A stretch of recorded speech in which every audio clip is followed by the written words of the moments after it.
Hello everyone, my name is Suraj Kumar. Today I am going to teach you fundamental right. तो इससे पहले वाले video में हम लोगों ने क्या देखा था? फंडामेंटल राइट हम लोग पढ़ रहे हैं और जो कि हमारे कॉन्स्टिट्यूशन के कितने पार्ट 3 में आते हैं, पार्ट 3 में आते हैं, जो कि आर्टिकल कितना से कितना तक है? आर्टिकल 12 से 35 तक है, जिसमें अलग अलग भाग है। आर्टिकल कितना? सॉरी ये नहीं चल रहा। आर्टिकल 12-35 ये फंडामेंटल राइट पार्ट 3 में इतना सारा आर्टिकल समाहित है। ठीक, तो इसमें हम लोग पार्ट बाई पार्ट पढ़े थे। कैसे पढ़े थे कि भाई इसमें कौन सा समानता का अधिकार है, कौन सा स्वतंत्रता का अधिकार है, कौन सा मतलब किसी शोषण के विरुद्ध अधिकार है। तो मतलब हम वो लोगों ने पढ़ा, जो कि बारी बारी से वहां तक हम लोगों ने पढ़ लिए हैं। और आज हम पढ़ने जा रहे हैं इस जो right to freedom of religion. इसमें भी हम लोगों ने आर्टिकल 25 पढ़ लिए थे और आर्टिकल 26 भी पढ़ लिए थे। आज हम पढ़ेंगे आर्टिकल 27। तो आर्टिकल 27, अब आर्टिकल 27 क्या कहता है? जैसे मान लीजिए, जैसे ये है ना धार्मिक स्वतंत्रता, ये जो आज़ादी हम लोग को मिला है, right to freedom of religion, ये हम लोग को क्या आज़ादी मिला।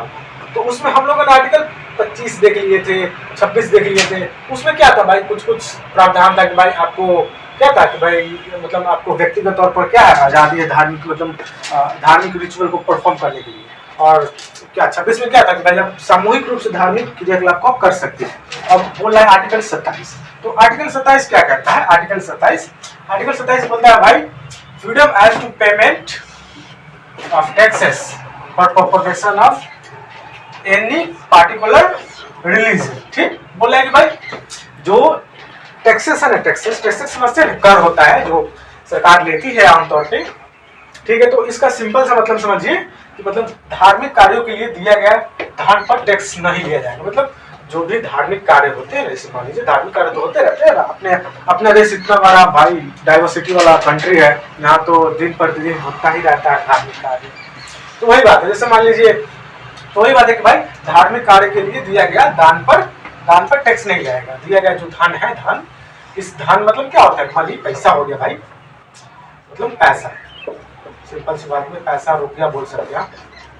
रुपया पहले तो पैसा चलता था, अब तो रुपया आ गया। ठीक है, तो उस पर टैक्स नहीं जाएगा। जैसे मान लीजिए कोई व्यक्ति है, जैसे मान लीजिए मान लीजिए कोई व्यक्ति है, जैसे आप सुनते हुए ना कि भाई जो क्या बोलते हैं मुकेश अंबानी क्या बोला कि भाई ये बालाजी मंदिर वहां पर कितना 1200 करोड़ रुपया दान दे दिए, डोनेशन दे दिए। क्यों दे दिए? कि भाई उसके जो मंदिर का निर्माण के लिए दे दिए। तो ये क्यों देते हैं, डोनेशन क्यों देते हैं? उसको पता है कि भाई डोनेशन देंगे ना तो जो भी धार्मिक कार्य के लिए उस पर टैक्स नहीं लेती है सरकार आमतौर पर। वो हमारा संविधान बोलता है कि भाई कोई भी धार्मिक कार्य हो रहा है उस पर टैक्स नहीं लिया जाएगा, और कोई भी धार्मिक कार्य के लिए प्रचार प्रसार होता है उस पर टैक्स नहीं लिया जाएगा आमतौर पर। और समझ लीजिए ये मतलब एक प्रकार से ठीक भी है। इसीलिए है ना बड़े बड़े अरबपति करोड़पति होते हैं, वो लोग क्या करते हैं, अक्सर दान दे देते हैं। और दान देते हैं तो समझ लीजिए वो दान दे रहे हैं उसको। और ऐसी आप ये नहीं है कि मतलब दान दे दी तो उसका हो गया। दान ये मतलब एक तरह से टैक्स बचाने का भी तरीका हो सकता है किसी के लिए। जो बड़े दिमाग वाले आदमी तो वो क्या करते हैं, टैक्स भी बचाते हैं इसके तहत। जैसे मान लीजिए वो 100 करोड़ कमाया है, 100 करोड़, उस पर नहीं तो भाई उसको टैक्स लग जाएगा 30 करोड़। अगर 100 करोड़ कमाया है, अगर भारत सरकार को मतलब टैक्स देगा तो क्या हो जाएगा, 30 करोड़ को टैक्स देना पड़ेगा। तो क्या करता है वो दान ही दे देता है, किसी मंदिर में, किसी मस्जिद में दे देता है। तो उसीलिए ये टैक्स बचाने का तरीका भी हो सकता है। इसलिए बड़े आदमी सब क्या करते हैं, डोनेशन कर देते हैं।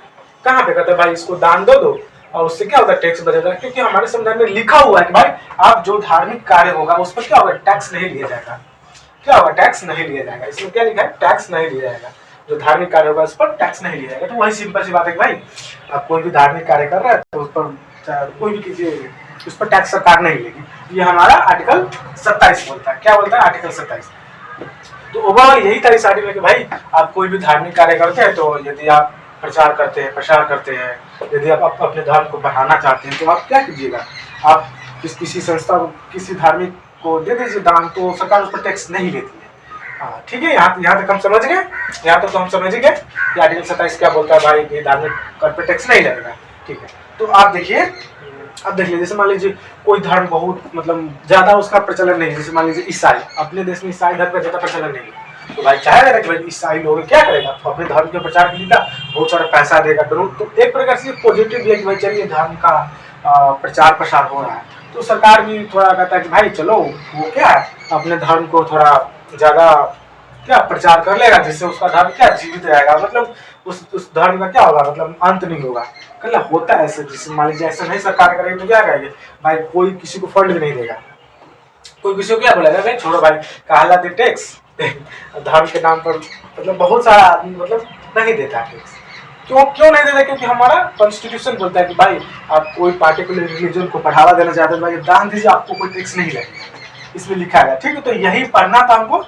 आर्टिकल 27 में कुछ ज्यादा बड़ी बात है नहीं, बस वही धार्मिक कर पर आप लोगों को टैक्स नहीं देना है। जैसे हम बताएं कि कैसे बड़े बड़े आदमी लोग डोनेशन देते हैं किसी संस्था को, मंदिर बड़े बड़े मंदिर को देते हैं, जैसे राम मंदिर हो गया, उसको भी बहुत ज्यादा मिला हुआ डोनेशन, तो उसमें क्या है, उस पर सरकार टैक्स नहीं लेती है। क्यों नहीं लेती है, क्योंकि हमारा जो आर्टिकल 27 बोलती है कि भाई धार्मिक कार्य पर टैक्स नहीं लेना। ठीक, तो यहाँ तक हम लोगों ने समझ गए। आप जो बात रही, अब इसके बाद है आर्टिकल 28। अब आर्टिकल 28 है, तो आर्टिकल 28 तो आज हो नहीं पाएगा। आर्टिकल 28 हम इसके बाद वाले लेक्चर में कवर कर लेंगे। ओके, तब तक के लिए बहुत बहुत धन्यवाद, आप सभी को बहुत बहुत धन्यवाद। ओके, ठीक है।